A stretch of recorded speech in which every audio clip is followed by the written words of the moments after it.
Rebecca Mitchell, 32, stood at the opulent entrance of her sister's wedding venue, a decade of self-imposed exile behind her. Her heart hammered against her ribs as familiar faces, oblivious to the woman she had become, passed by. Her sister, Amanda, radiated joy, completely unaware of Rebecca's true identity and the storm brewing. Rebecca's father, James, delivered a heartfelt speech, lauding Amanda as his only loyal daughter. Rebecca's grip tightened on the manila folder containing the documents that would shatter their meticulously crafted family image. As the wedding planner announced it was time for speeches, Rebecca began her slow, deliberate walk toward the microphone. If you've ever felt the sting of betrayal from those who should have been your staunchest protectors, know this: you're not alone.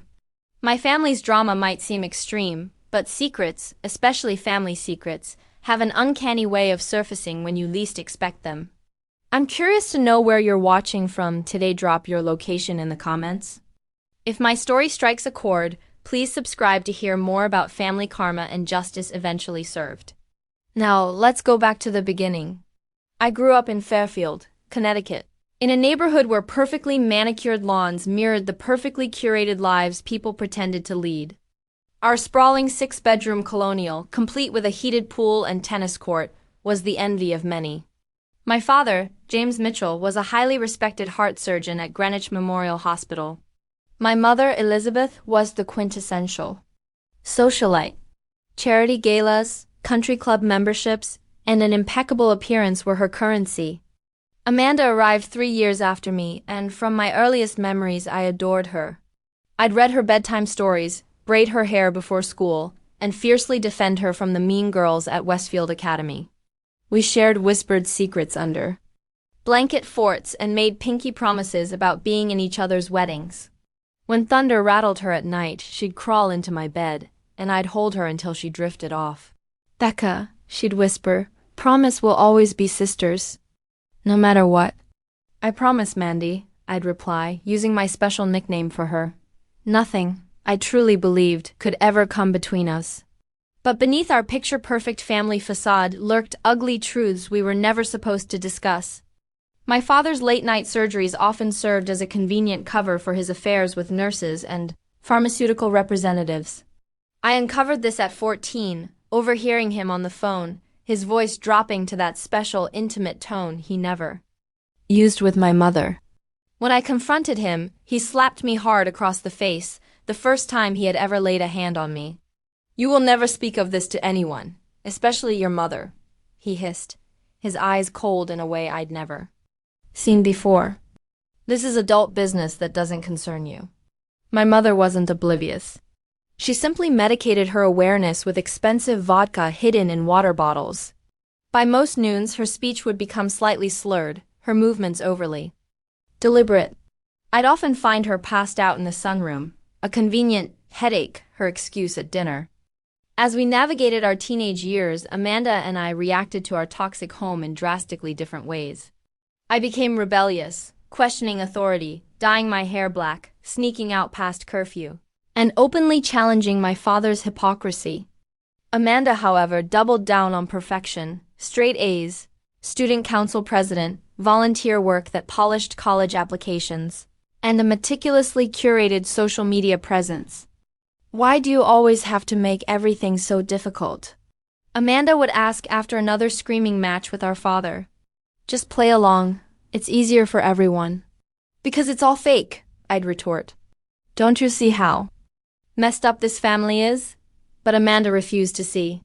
She thrived on our father's approval, basking in his praise while I received only scorn. In public, he'd proudly introduce her as my brilliant daughter, while I was merely an afterthought. "And this is Rebecca." The beginning of the end arrived on my 18th birthday. My father had orchestrated a sophisticated dinner at the country club, not because I desired it, but because it was an expected Mitchell coming-of-age celebration. During dinner, I noticed my father's hand lingering a little too long on our 25-year-old event coordinator's lower back. Later, I found them kissing in his office when I went searching for more champagne. Something inside me snapped. I returned to the private dining room where 30 guests' family Friends, relatives, and my parents' business associates were enjoying dessert. I grabbed a spoon and clinked my glass. Thank you all for coming to celebrate my birthday. I began, my voice steadier than I felt. I'd like to propose a toast to my father, who works so hard at everything he does, his surgeries, his family's reputation, and his ongoing affair with Jessica, our lovely event coordinator. The room went completely silent. My mother's face drained of color. Amanda looked utterly mortified. My father's expression shifted from shock to pure fury in seconds. Rebecca is clearly intoxicated, he announced smoothly and making inappropriate jokes. Jessica is a family friend helping with tonight's event. Perhaps it's time we wrap up the evening. Within 30 minutes, guests had been ushered out with apologies and gift bags. Back at home, my father exploded. You ungrateful little, he roared, pacing our marble-floored kitchen. Do you have any idea what you've done? The people in that room are hospital board members, donors, colleagues. Good. I shot back. Let them see who you really are. Who I really am, he laughed without humor. I'm the man who gave you everything. This house, your education, the clothes on your back, while you've given nothing but embarrassment. In return, my mother sat at the kitchen island, staring blankly into her wine glass. Amanda stood in the doorway, tears streaming down her face. Becca, how could you? She whispered. You've ruined everything. That's when I realized I was utterly alone in that house full of people. I want you out, my father said, his voice suddenly calm.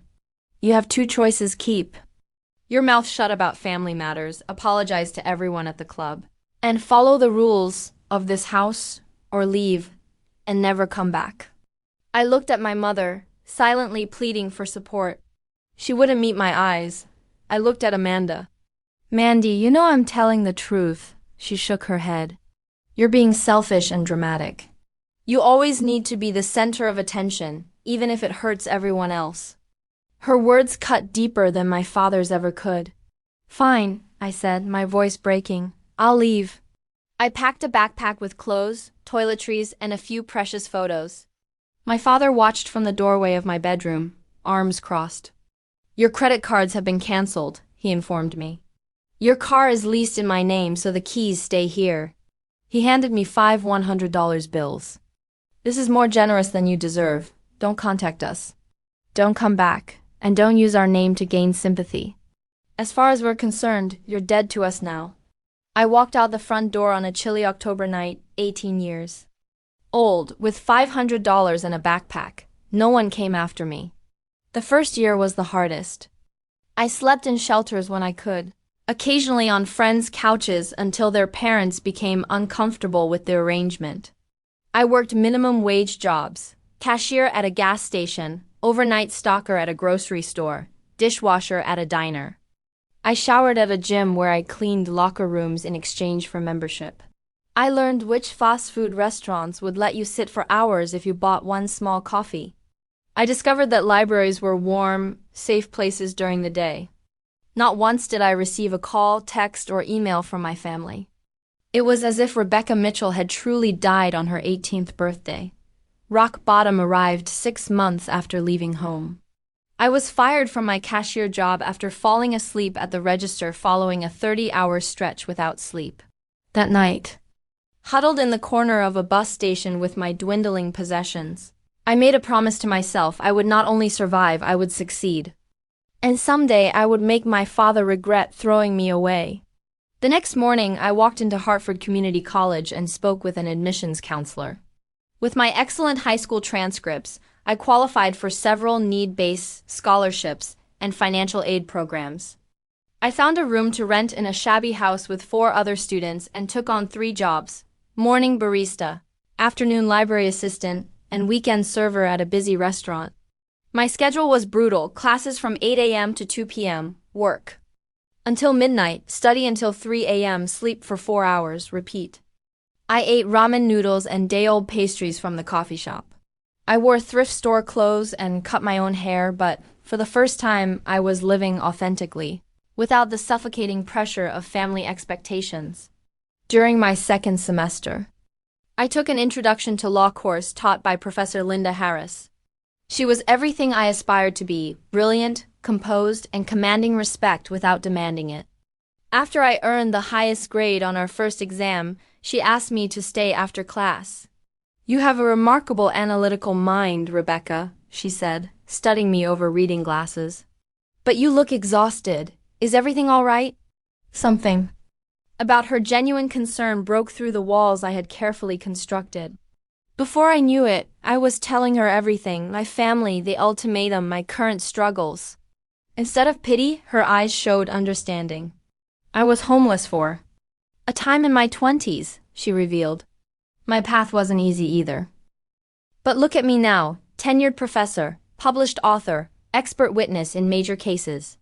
Professor Harris became more than a mentor. She became the mother figure I desperately needed. She helped me apply for additional scholarships, occasionally, invited me for home-cooked meals, and most importantly, believed in me when I had trouble believing in myself. "You have fire in you," she would say. "That's rare and valuable. Channel it into your education." With her guidance, I graduated with honors and a paralegal certification that allowed me to work at a small local firm while applying to law schools.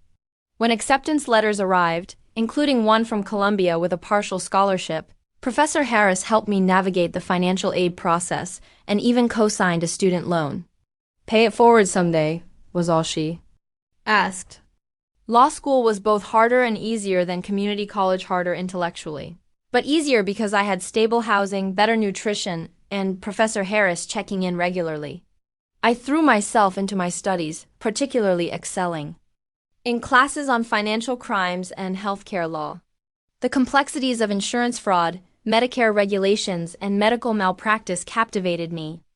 After graduation, I accepted a position at Donovan, Wright & Pearson, a prestigious firm in Manhattan, specializing in corporate law and financial crimes. I started in the trenches like every new associate: 80-hour weeks, mind-numbing document review, and coffee runs for partners. But I worked harder than anyone else, volunteered for the difficult cases, and stayed latest at the office. By my 5th year, I had been promoted to junior partner, the youngest in the firm's history. I had a sleek apartment in Brooklyn, a wardrobe of tailored suits, and the respect of my colleagues. I had transformed from a homeless teenager to a successful attorney. The scared, rejected girl was gone, replaced by a confident woman who controlled her own destiny. Then came the case that would change everything. "Rebecca, we need you on the Princeton Medical Group investigation," said senior partner William Donovan, dropping a thick file on my desk. "Potential Medicare fraud, unnecessary procedures, kickbacks from medical device companies, right up your alley." I nodded, already flipping through the file. "Who's the primary target?" "Chief of Cardiology, Dr. James Mitchell. He built their cardiac surgery program into one of the most profitable in the Northeast. But our whistleblower says he's been performing unnecessary surgeries and double-billing Medicare for years." The file slipped from my hands, papers scattering across my office floor. "Are you all right?" William asked, helping me gather the documents. "Fine," I managed, just surprised. "I've heard of him, his reputation." "Well, that reputation might be built on fraud. The numbers don't add up. He's performing 3 times the national average of certain procedures with questionable necessity.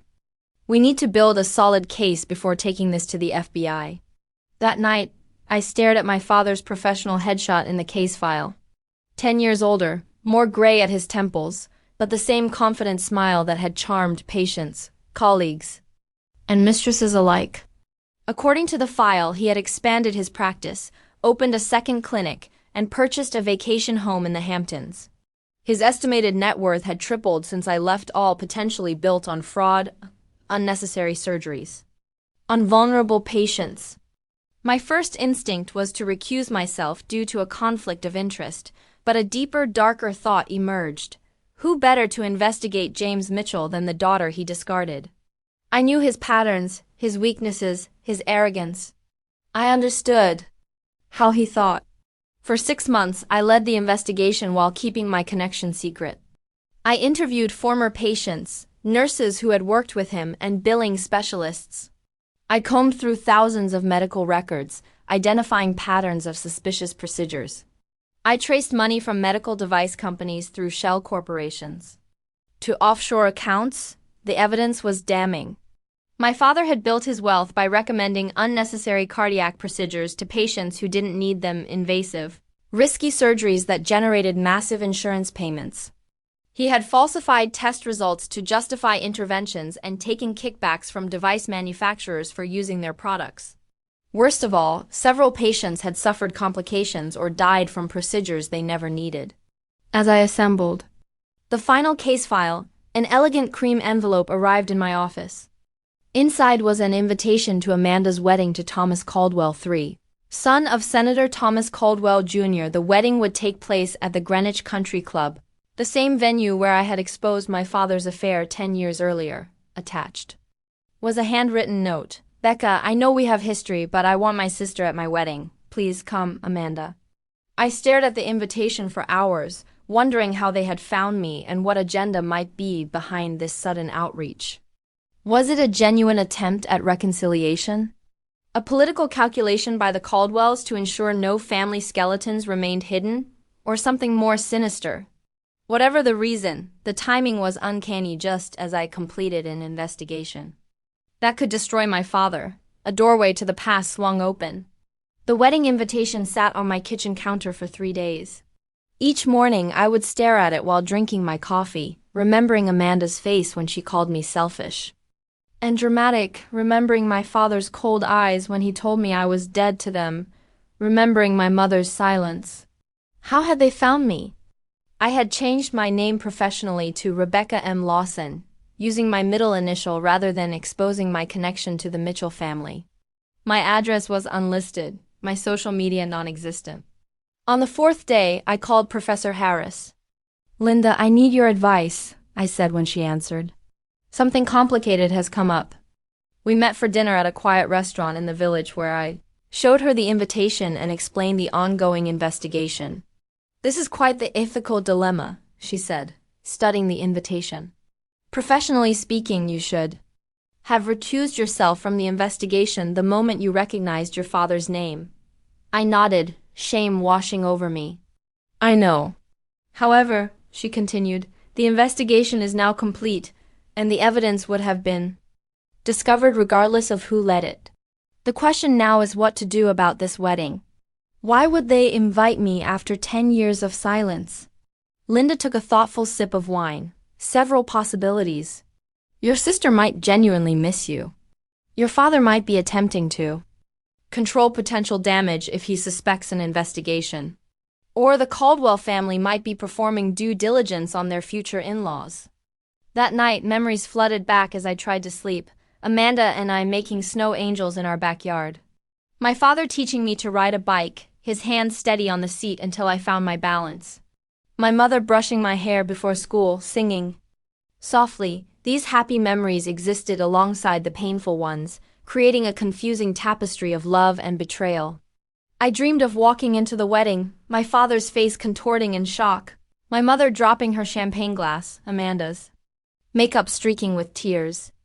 I woke up sweating, heart pounding. For a week, I debated my options: ignore the invitation and continue with the fraud case, accept the invitation and attempt reconciliation while keeping the investigation secret, or the nuclear option: attend the wedding and expose everything. I scheduled an appointment with my therapist, Dr. Winters, who had helped me process my family trauma over the years. What do you hope to achieve by attending? She asked. Closure, I answered automatically. Then paused. No, that's not entirely true. Part of me wants justice. Part of me wants them to see who I've become without them. And yes, a small, ugly part wants revenge. Those are human feelings, Rebecca, she said gently. The question is whether acting on them will bring you peace or more pain. After another sleepless night, I made my decision. I would attend the wedding, but not for reconciliation. I would go for truth, to finally break the cycle of secrets and lies that had defined my family. I would bring the evidence file, but make my decision about exposing it based on how the reunion unfolded. I called FBI agent Samantha Taylor, with whom I'd worked on previous financial crime cases. I need to discuss the Mitchell investigation, I said when we met in a federal building downtown. There's a complication I haven't disclosed. I told her everything, my relationship to James Mitchell, my reasons for not recusing myself, and the wedding invitation. Agent Taylor's expression remained professional, but I could see disappointment in her eyes. This could compromise the entire case, Miss Lawson. Defense attorneys will have a field day with your personal vendetta. The evidence stands on its own, I insisted. Every document is authenticated, every witness statement corroborated. My connection doesn't change the facts. After a long discussion, we reached an agreement. The FBI would continue building their case independently of my work. I would attend the wedding as Rebecca Mitchell without any law enforcement involvement. If I chose to present my evidence to my family privately, that was my personal decision. But any public accusation could potentially compromise the federal case. We're probably 2 weeks from having enough for an arrest warrant, Agent Taylor said as I left. Whatever you decide to do at this wedding, remember that justice will come either way. With my decision made, I began preparations. I purchased an understated but expensive black dress from Saks, classic enough not to draw attention, but sophisticated enough to signal success. I made appointments for hair, nails, and makeup. I reserved a room at the Madison Hotel, a mile from the country club. I created a contingency plan, sharing my itinerary with both Linda and my assistant, Natalie. If you don't hear from me by Sunday evening, call this number, I told them, providing Agent Taylor's contact information. The night before leaving for Connecticut, I sat in my apartment surrounded by case files and old photographs. I packed the key evidence in a slim manila folder enough to prove my father's crimes without compromising the full FBI case. As I zipped my suitcase, my phone rang. An unknown Connecticut number. Hello? I answered cautiously. Rebecca, it's Amanda. My sister's voice, older but instantly recognizable, sent a jolt through me. I just wanted to make sure you received the invitation, she continued when I didn't respond. And to say that I really hope you'll come. I'll be there, I said, my voice distant even to my own ears. Really? That's wonderful. She sounded genuinely pleased. There's so much I want to talk to you about. We'll have plenty to discuss, I replied, thinking of the documents in my bag. Yes, we will, she paused. Becca, thank you.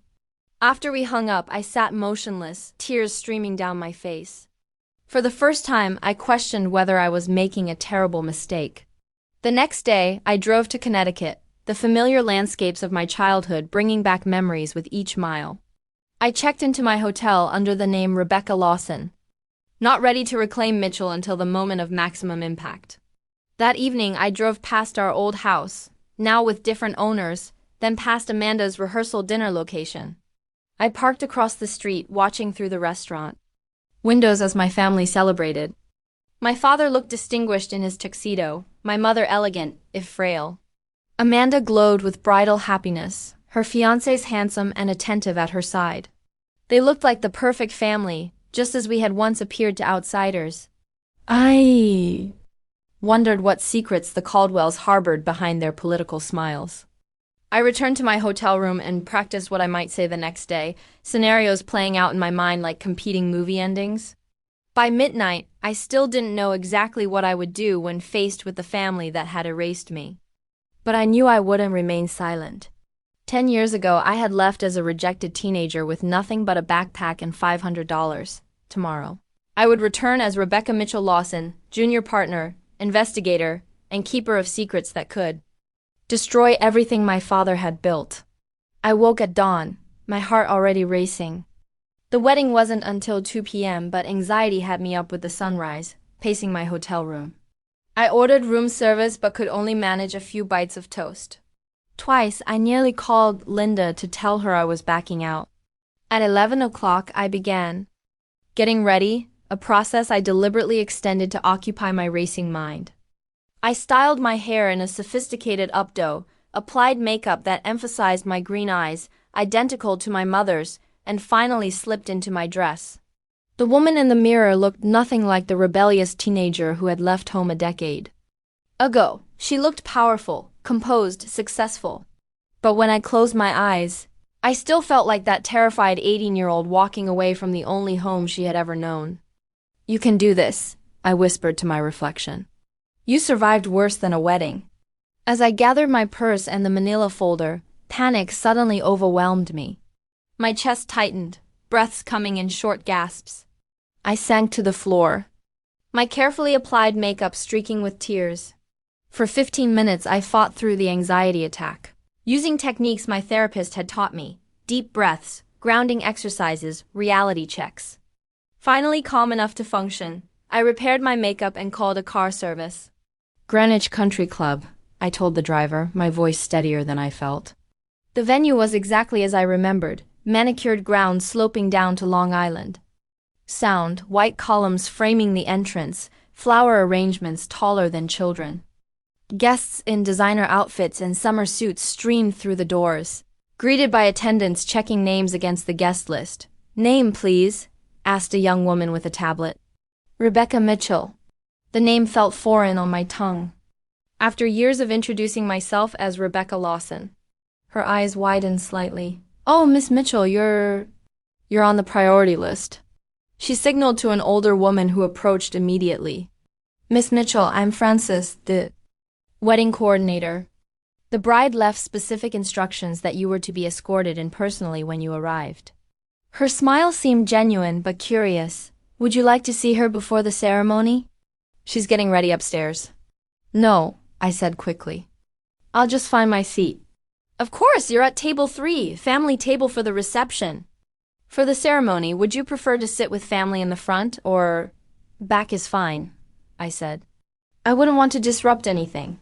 Frances nodded understandingly and led me to the garden where the ceremony would take place. I chose a seat in the last row on the aisle, perfect for a quick exit if needed.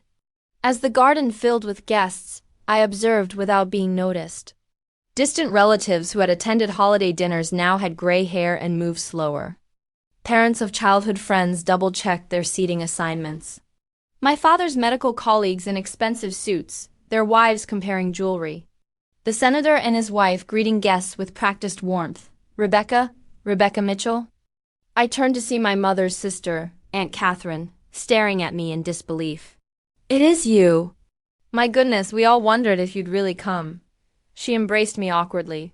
"You look different, grown up." 10 years will do that," I replied, forcing a smile. "Yes, well," she seemed unsure how to continue. "Such a shame, everything that happened. Your poor mother. But water under the bridge now. Yes, family should stick together." Before I could respond, she was called away by her husband. As she left, I overheard her whisper to another guest, "That's the daughter who ran off. The troubled one. Troubled one." The label stung, reinforcing that the family narrative had been constructed to paint me as unstable rather than truth-telling. I slipped away to find a bathroom, needing a moment alone.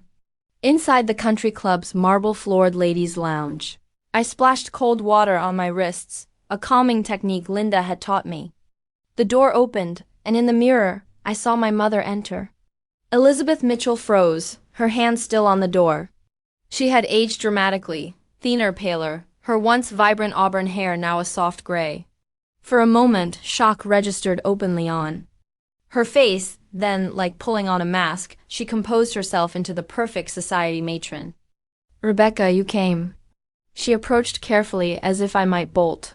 "Amanda will be pleased." "Will she?" I turned to face her directly. "Or is my invitation just another Mitchell family performance? Invite the estranged daughter, so no one asks uncomfortable questions. That's not fair." She glanced toward the door, lowering her voice. "Darling, I know things ended badly, but this is your sister's wedding. Let's not make a scene." Not make a scene, the familiar refrain of my childhood. Don't embarrass the family. Keep secrets. Maintain appearances. "I'm not planning to make a scene, Mother." I kept my voice level. "I'm just here because Amanda asked me to be." She nodded, seemingly relieved. "You look well, successful." Her eyes traveled over my designer dress, professional hairstyle, the confidence in my posture. "What are you doing these days?" "I'm an attorney junior partner at Donovan, Wright & Pearson in Manhattan." Pride flickered briefly in her eyes before uncertainty replaced it. Your father will be surprised to see you. I'm counting on it, I replied, my tone making her flinch slightly. A woman entered the bathroom, giving my mother an excuse to retreat. We'll talk more at the reception, she said, squeezing my arm before hurrying out. The encounter left me shaken. I had expected anger or coldness from my mother, not this strange blend of politeness and fear. She looked unwell beyond normal aging. Something in her movements suggested frailty. Following an impulse, I made my way to the bridal suite. A sign on the door read, Amanda's special day, with hearts and flowers. I knocked tentatively. Come in, called a cheerful voice. I opened the door to find my sister in her wedding gown, surrounded by bridesmaids I didn't recognize. When she saw me, she froze mid-laugh, her champagne glass suspended halfway to her lips. Becca, she whispered. You really came.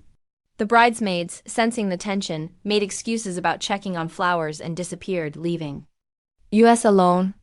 Amanda looked beautiful, her blonde hair elegantly styled, her dress a sophisticated mermaid silhouette that highlighted her slender figure. At 29, she had matured from pretty girl to stunning woman. I almost didn't, I admitted. She set down her glass and approached me slowly, as if I might disappear. I wouldn't have blamed you. After everything, why did you invite me, Amanda, after 10 years of silence? She gestured for me to sit on a velvet settee, carefully arranging her dress as she sat beside me. It wasn't 10 years of silence on my part. I tried to find you, Becca. The first year, I hired a private investigator with my savings. Dad found out and threatened to cut off my college tuition. I raised an eyebrow, skeptical. You never called, never emailed. I sent letters to your friend Julie's house, to your old work addresses. When those were returned, I tried through social media. Did you ever check your old accounts? I shook my head. I cut all ties to my old life. I figured that out eventually. She twisted her hands in her lap. The truth is, I'm getting married into a political family. Thomas and we want to start fresh, with honesty. Having this weird estrangement hanging over us felt wrong. So, this is about the Caldwell's image. No, her eyes flashed with genuine hurt. It's about me wanting my sister back before I start this new chapter. It's about regretting how I treated you when we were younger. It's about healing our family before, she trailed off. Before what? Amanda hesitated. Mom's sick, cancer, late stage. The news hit me harder than expected.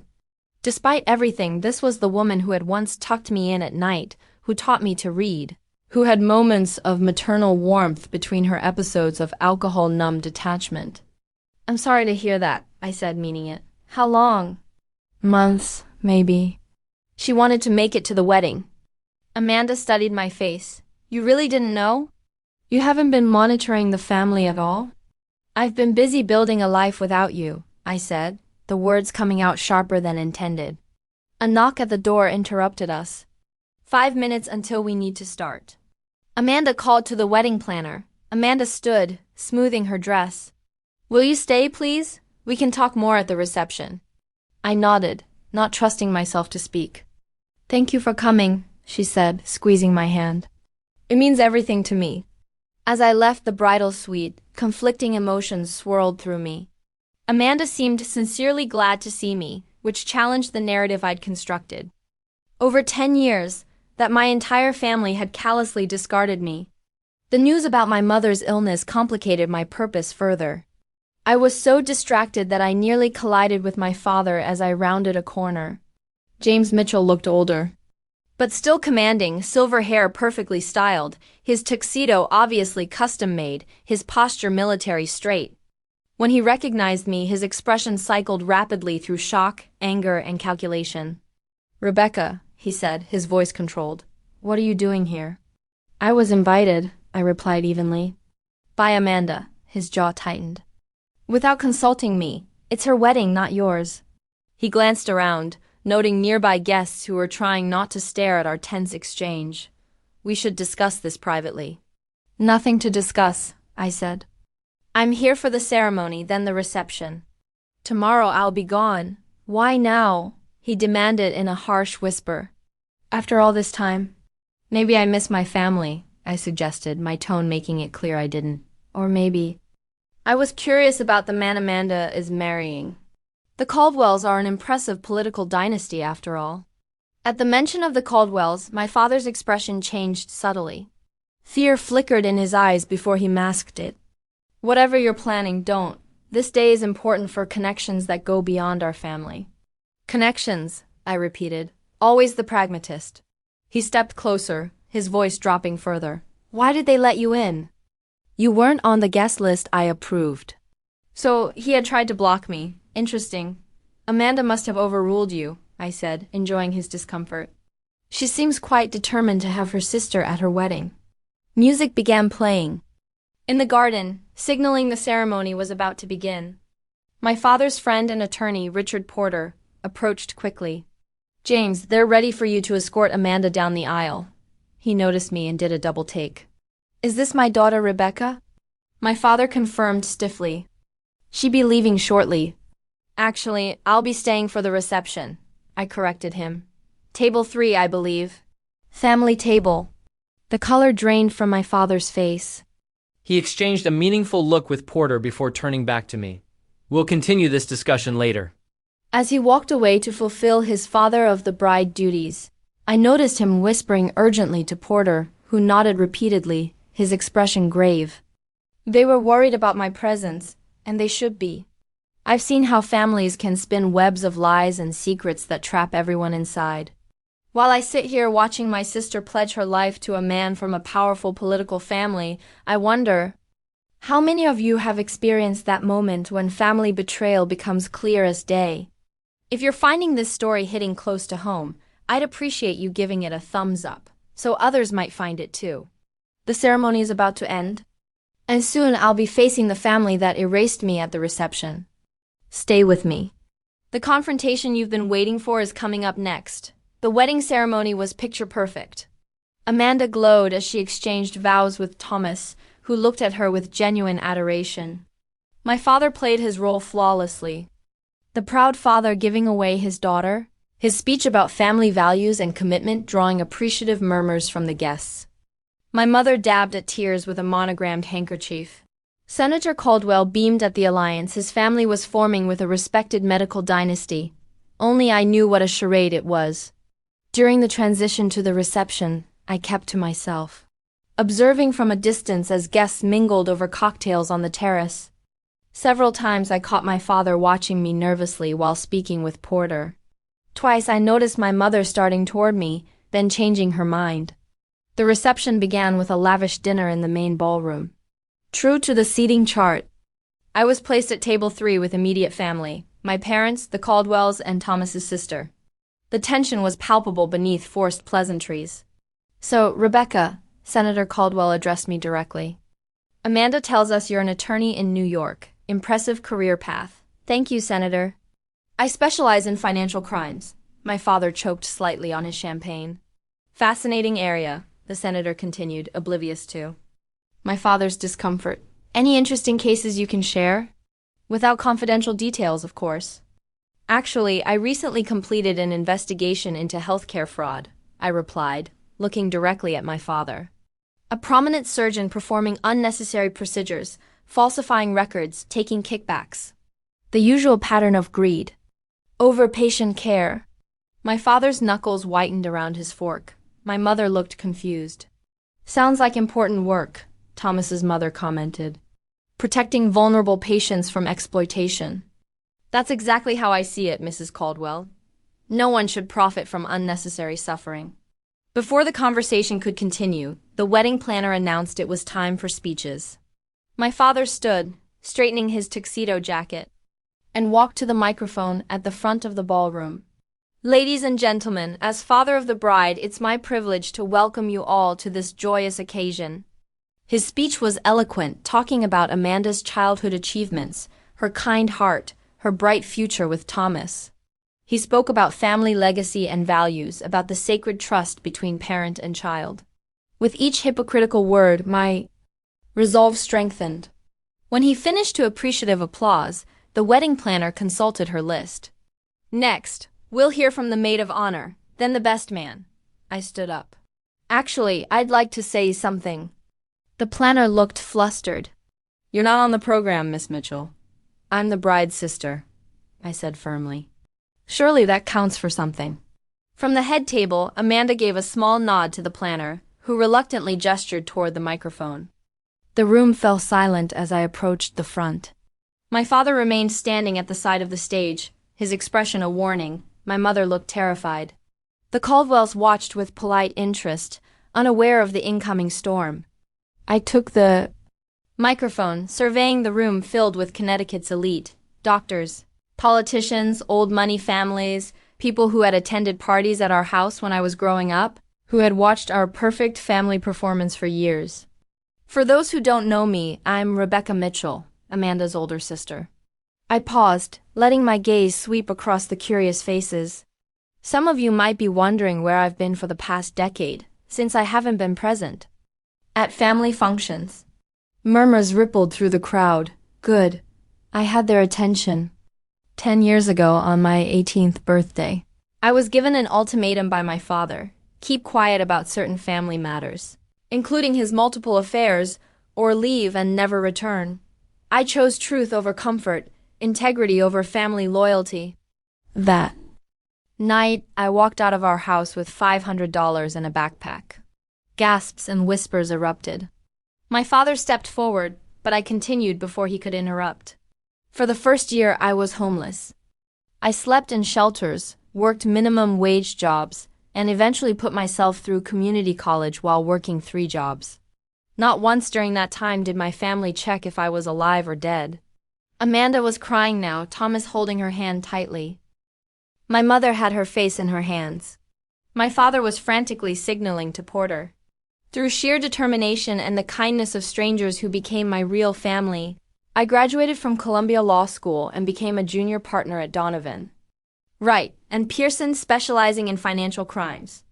I opened the manila folder I had brought to the podium. Which brings me to the real reason I accepted Amanda's invitation. 6 months ago, my firm was assigned to investigate potential Medicare fraud at Princeton Medical Group, specifically the practice of Dr. James Mitchell, who has been performing unnecessary cardiac procedures on elderly patients, falsifying test results to justify interventions, and taking kickbacks from medical device companies. The room erupted in shocked exclamations. Senator Caldwell stood abruptly, his face ashen. My father lunged toward the stage, but 2 of Thomas's military friends blocked his path. I have here documentation showing that over the past 8 years, my father has performed at least 300 unnecessary surgeries, resulting in 12 patient deaths and millions in fraudulent Medicare claims. I held up several papers, bank records showing payments through shell companies, testimony from nurses and technicians who were pressured to falsify data. She's lying, my father shouted. This is revenge from a mentally unstable daughter. She has no evidence. Actually, I have copies of everything, I replied calmly. And the FBI has the originals. They've been building a case independently of my investigation. As if on cue, the ballroom doors opened and Agent Taylor entered with 2 other agents. They hadn't been part of my plan, but apparently they had been monitoring the situation. James Mitchell, Agent Taylor announced.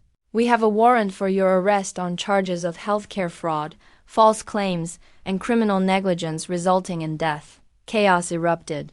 Guests stood, phones recording the unprecedented scene.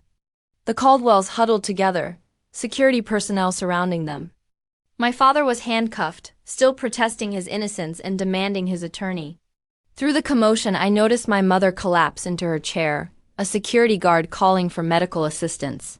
Amanda pushed through the crowd toward me, her wedding dress billowing around her. How could you? She cried, reaching the podium. Today of all days. But there was something unexpected in her expression, not just anger, but relief, as if a burden had been lifted. You knew, I realized. You suspected something wasn't right. She looked away. I had concerns. Comments Dad made. That didn't add up, but I never imagined this scale. Amanda, Senator Caldwell called sharply. We're leaving now. Thomas approached, his face grave. Amanda, my father insists we need to distance ourselves immediately. His. Campaign. Amanda looked between her new husband and me, torn between her past and future. Before she could respond, my mother's doctor approached us. Miss Mitchell, your mother is asking for both of you.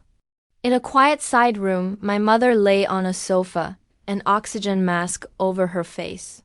She looked fragile, the cancer having clearly ravaged her body more than I had realized. When she saw us enter together, she removed the mask with a shaking hand. My girls, she whispered, together again. Amanda knelt beside her, still in her wedding gown. Mom, save your strength. No. My mother's voice was surprisingly firm. I need to say this while I can. She looked at me. Rebecca, I knew about the affairs, about the money, not everything, but enough. I was a coward. The alcohol made it easier to pretend. Tears streamed down my face. Why didn't you support me that night? Fear, she admitted. Your father controlled everything. The money, the house, our social standing. And I was already sick then, though we kept it private. Early symptoms that I ignored. She took a labored breath. I've regretted my silence every day since you left, she turned to Amanda. And you, my perfect daughter, who followed all the rules. I watched you become what I was, trapped in a life of appearances. She glanced toward the door where we could hear the Caldwells arguing with wedding staff. Be careful of the cage you're choosing, sweetheart. Mrs. Mitchell, a nurse interrupted gently. We need to get you to the hospital for evaluation. As they prepared to transfer my mother to an ambulance, she grabbed my hand with surprising strength. The letters, she whispered, in my blue jewelry box. I kept them from you both. Before I could ask what she meant, the medical team whisked her away. Amanda and I stood in stunned silence, processing everything that had happened. Through the window, we could see the reception in disarray, guests leaving hurriedly, FBI agents collecting statements, my father being placed in a federal vehicle. Letters? Amanda finally asked. I don't know, I admitted, but I intend to find out. Thomas entered, his expression conflicted. Amanda, my parents are insisting. We leave immediately. They're talking about annulment, damage control. Amanda looked at her ring, then at me, then back at Thomas. Tell them I'll be out shortly. When he left, she turned to me. 10 years ago, I betrayed you by staying silent. I won't make that mistake again. She took a deep breath. Did you come here just for revenge? Or is there some part of you that wanted to reconnect? Both, I admitted. I wanted justice, but seeing you, I've missed my sister. She nodded, tears streaking her carefully applied makeup. This isn't how I imagined my wedding day ending. Political scandal, federal arrests, family secrets exposed. I'm sorry about the timing, I said, meaning it. Don't. Maybe this is exactly what needed to happen. She squeezed my hand. We have a lot to figure out, about Mom, about these letters, about what happens next. From outside, Senator Caldwell's voice boomed. Amanda, now! She gazed. I need to deal with my new in-laws. But this isn't over, Becca. We're talking tomorrow. As Amanda left to navigate the political fallout of her wedding day, I remained in the quiet room, emotions washing over me in waves. The justice I had sought for a decade had arrived, but it felt hollow compared to the revelations about my mother's illness, her regrets, and the mysterious letters she mentioned. I had come to expose secrets and destroy the family that had rejected me. Instead, I found that secrets had been kept from me as well, attempts at contact, regrets unspoken, complexities I hadn't imagined. The perfect family image was shattered. Forever, but in its place, something unexpected emerged, the possibility of truth. The aftermath and rebuilding the day after the wedding. Headlines splashed across every newspaper in the Northeast. Prominent surgeon arrested at daughter's wedding. Caldwell in-law scandal, Medicare fraud allegations shake political dynasty. My name appeared in several articles, identified as both the estranged daughter and the attorney who had helped build the case. I checked out of my hotel early, narrowly avoiding reporters who had somehow discovered where I was staying. Amanda called as I was driving back to New York. The Caldwells are in full crisis mode, she said, her voice raw from crying.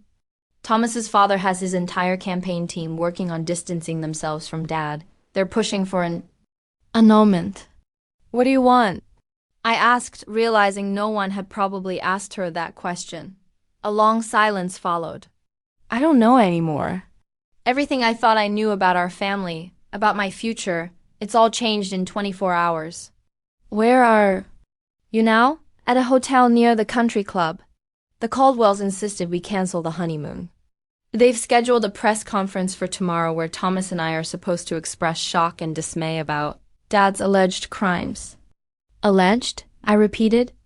Amanda, there's nothing alleged about it. I've seen the evidence. I know, she whispered. I believe you. That's why this is so hard. She took a shaky breath. Can we meet? I went to the house this morning while Mom was at the hospital. I found the jewelry box, she mentioned. 3 hours later, we sat in my Brooklyn apartment, a blue velvet box between us on my coffee table. Amanda looked exhausted, still wearing yesterday's clothes, her wedding ring conspicuously absent. You should open it, she said. She mentioned letters. Inside the box were dozens of envelopes, some yellowed with age, organized chronologically, with rubber bands. The first bundle was addressed to me in Amanda's handwriting, postmarked weekly for the first year after I left. The second bundle contained letters from my mother to me, never sent. The third, most surprising bundle held letters addressed to Amanda in my handwriting.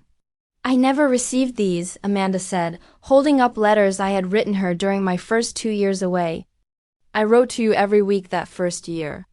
When nothing came back, I started writing less frequently, but I never stopped completely. I wrote you too, I admitted, for 2 years until I convinced myself you didn't care. We spent hours reading the intercepted correspondence. Amanda's letters were filled with apologies, updates about her life, pleas for me to come home. My letters to her contained my struggles, small victories, and eventually news about college.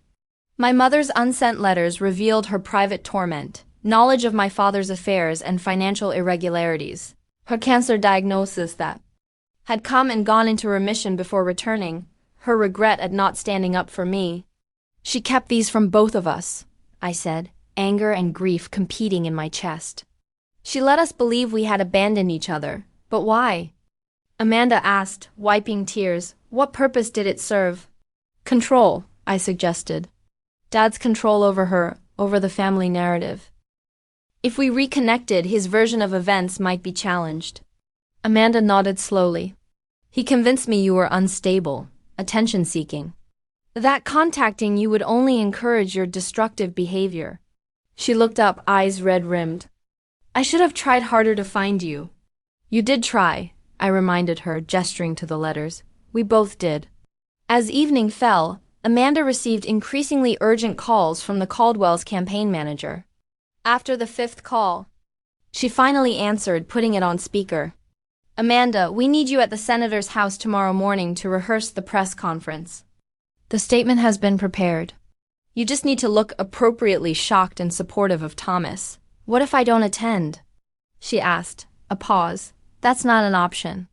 The prenuptial agreement you signed includes specific provisions about family loyalty and public appearances.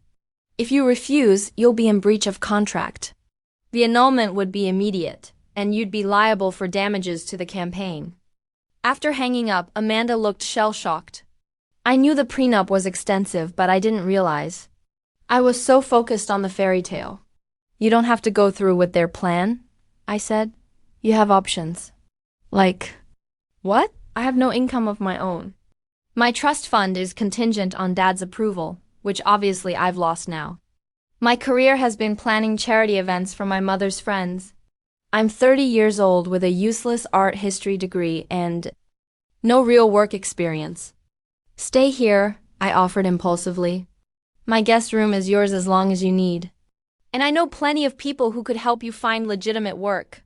She looked around my apartment, modest by Mitchell standards, but comfortable and clearly mine. You really built a life without any help from them, didn't you? Not without any help, I corrected. Just not their help.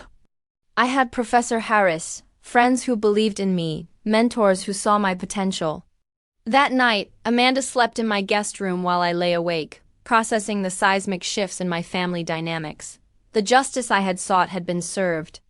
My father would face charges, his reputation destroyed.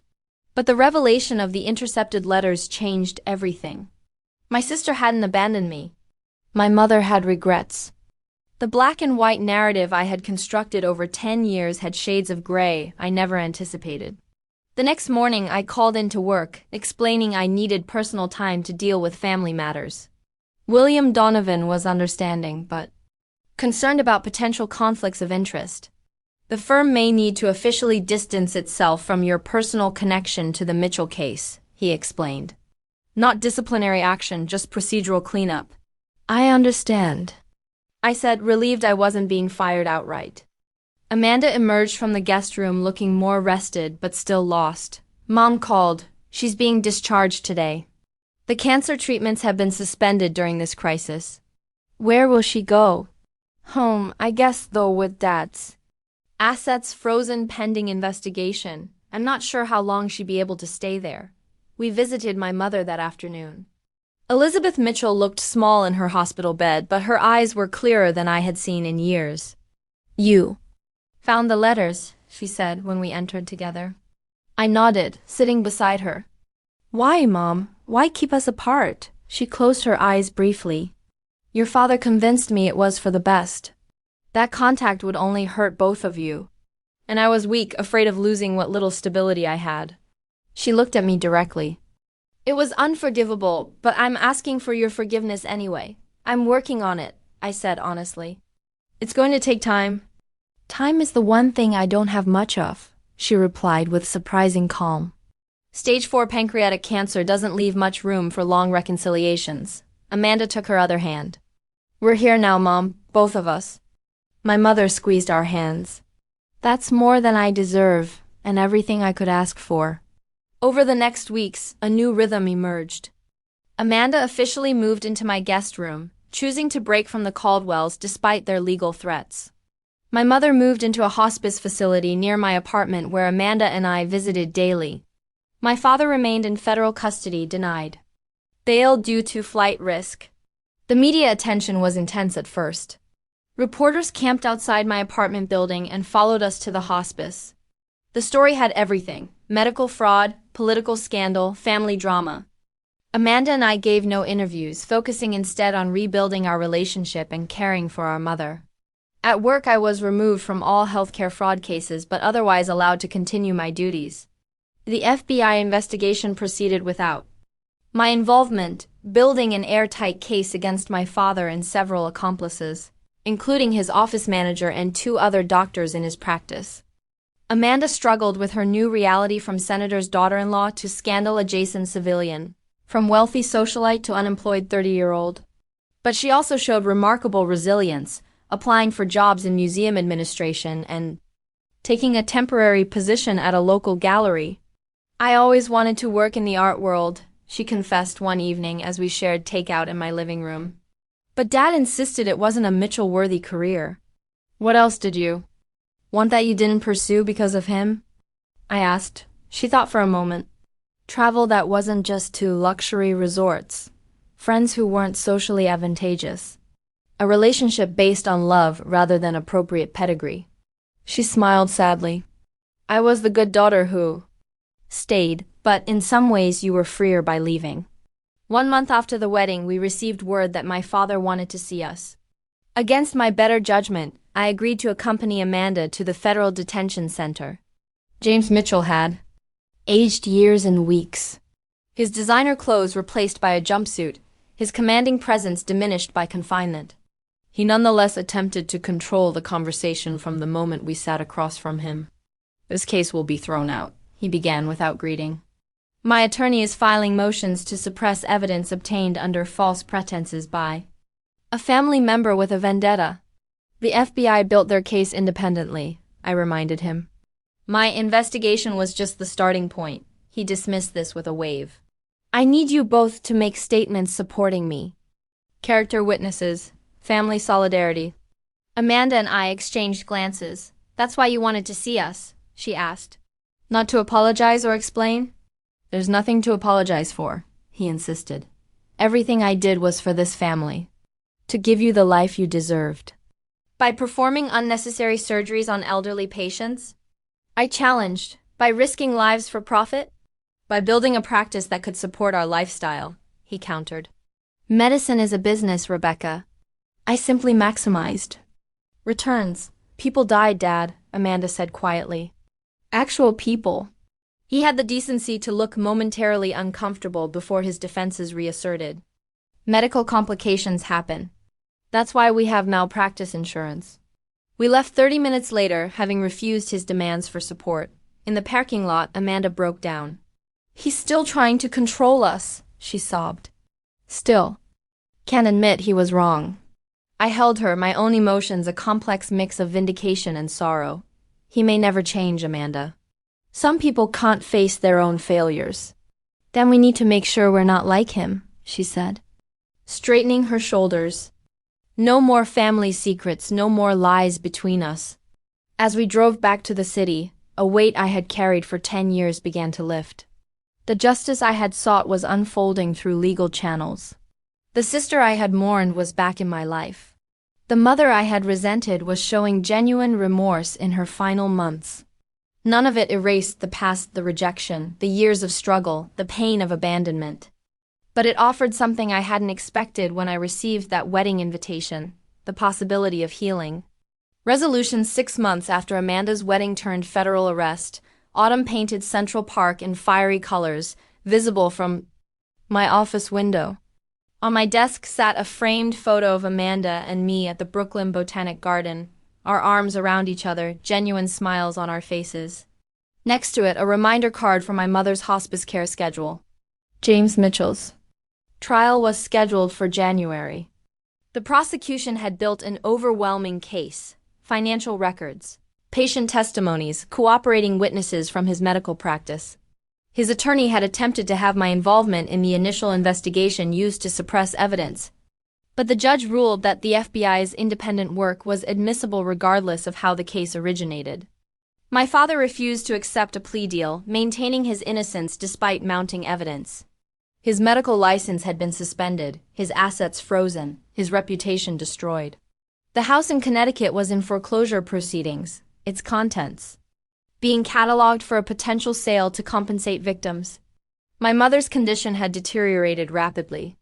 The stress of the scandal seemed to accelerate her decline, though she insisted it was liberating to have the family's secrets finally exposed. I've lived in beautiful prisons for decades, she told me during one lucid afternoon. First my parents' expectations, then your father's control. I don't mind dying, Rebecca. I just regret not living authentically first. Those moments of clarity became increasingly rare as her pain management regimen intensified. Amanda had taken family medical leave from her new job at the Metropolitan Museum of Art to spend more time at the hospice, often sleeping in the recliner beside our mother's bed. My own career had stabilized after the initial upheaval. While I was no longer involved in healthcare fraud cases, my expertise in financial crimes remained valuable to the firm. William Donovan had even suggested I might be considered for full partner in the next round of promotions. Your work on the Mitchell case showed extraordinary diligence and attention to detail, he said during my performance review. Setting aside the personal complications, the investigation itself was exemplary. Professor Harris, Linda, as she now insisted I call her, had become a regular visitor to my apartment, often bringing home-cooked meals and offering emotional support as we navigated the family crisis. You've come full circle, she observed. One evening as we shared dinner, from the homeless student fighting to survive to the successful attorney bringing justice and rebuilding family bonds. Not quite full circle, I corrected her. I'm not the same person who left Connecticut 10 years ago. I don't want reconciliation on their terms anymore. I want truth, whatever that looks like. On a crisp October morning, the call I had been both expecting and dreading came. Amanda's voice was steady but thick with tears. Mom's gone. She went peacefully in her sleep. The funeral was held 3 days later at a small chapel near the hospice. Despite the Mitchell name once commanding a significant social presence, in Connecticut the attendance was sparse. A few loyal friends of my mother's, distant relatives, Amanda and me, and a handful of hospice staff who had grown fond of Elizabeth. My father was permitted to attend under guard, dressed in a suit instead of his prison jumpsuit, handcuffs removed for the service, but 2 U.S. Marshals flanking him throughout. He looked diminished, his confident posture replaced by stooped shoulders. His commanding presence reduced to that of an aging man facing the dual losses of freedom and his wife of 35 years. The service was simple and honest. No grandiose eulogies about a perfect wife and mother, but rather acknowledgement of a complex woman who had made mistakes but sought redemption in her final days. Amanda spoke beautifully about our mother's artistic sensibilities, her knowledge of literature, her moments of warmth that punctuated our otherwise formal upbringing.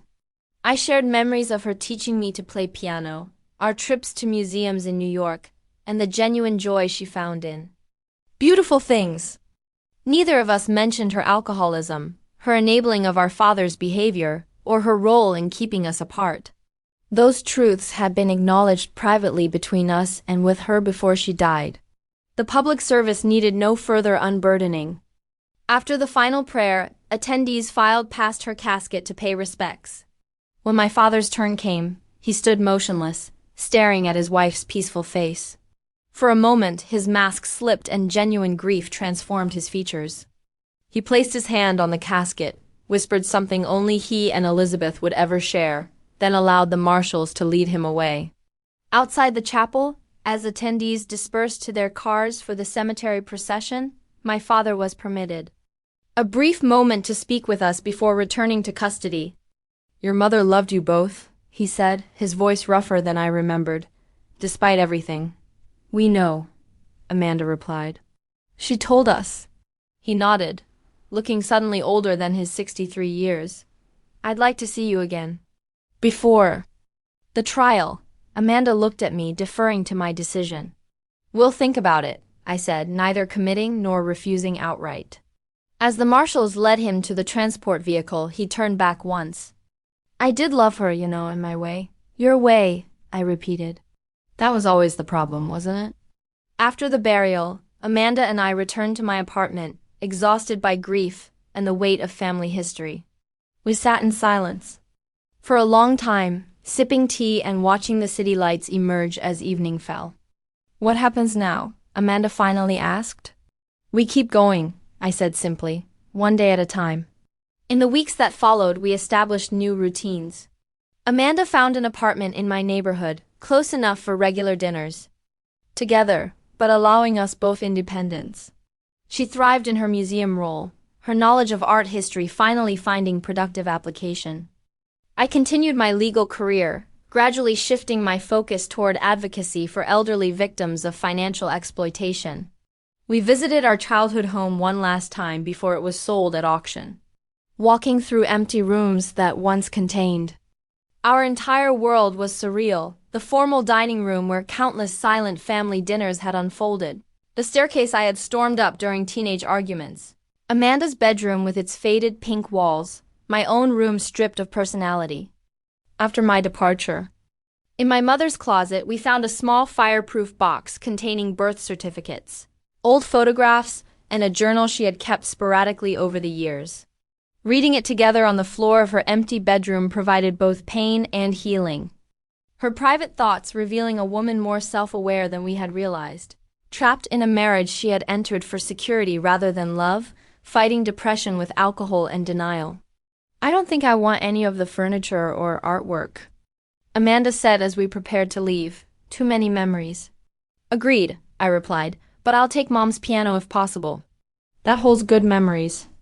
The auction proceeds went primarily to a victims' compensation fund with a small portion reserved for my mother's final expenses. The Mitchell family wealth, built on fraud and maintained through appearances, was systematically dismantled through legal proceedings. January arrived with snow and my father's trial. Amanda and I attended only the opening and closing statements, avoiding the detailed testimony about patients who had suffered unnecessary procedures. The evidence was overwhelming, the prosecution methodical. After 8 days of trial and 6 hours of deliberation, the jury returned a guilty verdict on all counts. At sentencing, the judge showed little leniency. "Dr. Mitchell, You violated the most sacred trust between physician and patient. Your actions were motivated by greed, sustained by deception, and resulted in needless suffering and death. The court sentences you to 18 years in federal prison. Outside the courthouse, reporters asked for our reaction. Amanda stepped forward, poised despite the cameras. Today brings accountability, not joy, she said. There are no winners when trusted professionals abuse their power. Our thoughts are with the patients and families affected by these crimes. As media attention finally faded, Amanda and I established a new family tradition. Sunday dinners at my apartment with Linda, Harris, and the rotating group of friends who had supported us through the ordeal. These gatherings became our chosen family, bound by loyalty and honesty rather than obligation and appearances. One Sunday evening, as spring returned to the city, Amanda raised her glass for a toast. To Rebecca, she said, who had the courage to leave and the strength to return, who chose truth over comfort and justice over silence. Linda added, and to both of you for rebuilding what was broken on a foundation of honesty this time. Later that night, after everyone had left, Amanda helped me clean up. Our comfortable silence a testament to our reconnection. Do you ever wonder what would have happened if you hadn't left that night? She asked, drying a wine glass carefully. Sometimes, I admitted. But I wouldn't have become who I am. And you wouldn't have become who you are now, she added. True, she nodded, though it took losing everything to find myself. Not everything, I corrected, bumping her shoulder affectionately. You still have me. My office desk, that framed photo of us, served as a daily reminder that family isn't defined by blood alone, but by who stands beside you through truth, not lies. The sister I had lost and found again. The path forward we were building together. The Mitchell family as it once existed was gone. The facade of perfection shattered. The patriarch imprisoned. The matriarch buried. The ancestral home sold. The wealth dispersed. But from those ruins, something more authentic had emerged. A relationship between sisters based on honesty. A chosen family built on genuine connection and the freedom that comes with living in truth. I still visit my father occasionally at the Federal Correctional Facility in Pennsylvania. Our conversations remain difficult, his ability to accept responsibility limited by the defensive walls he built over decades. But we're both trying in our imperfect ways to understand each other. Some wounds may never fully heal, but acknowledgement is at least a beginning. The journey from that night 10 years ago when I left home with nothing to today has been longer and stranger than I could have imagined. The justice I sought came at a high cost to everyone involved. The reunion with my sister brought both pain and healing. The truth about my family revealed complexities beyond the simple narrative of villains and victims I had constructed. If there's a lesson in all of this, perhaps it's that family secrets inevitably surface. And the longer they're buried, the more damage they cause when revealed. Or maybe it's that true family stands by you through honesty, not convenience. Or simply that it's never too late to rebuild what was broken if you're willing to start with truth. Has your family experienced moments where truth and loyalty collided? Have you ever had to choose between keeping the peace and speaking up? Your experiences matter, and I'd love to hear them in the comments below. If this story of family secrets and eventual justice resonated with you, please hit the like button so others might find it too. Don't forget to subscribe for more real stories about family dynamics and the complicated journey toward healing. Thank you for witnessing my journey from family outcast to bringing long overdue justice and rebuilding what was broken. Sometimes the hardest truths lead to the most necessary healing.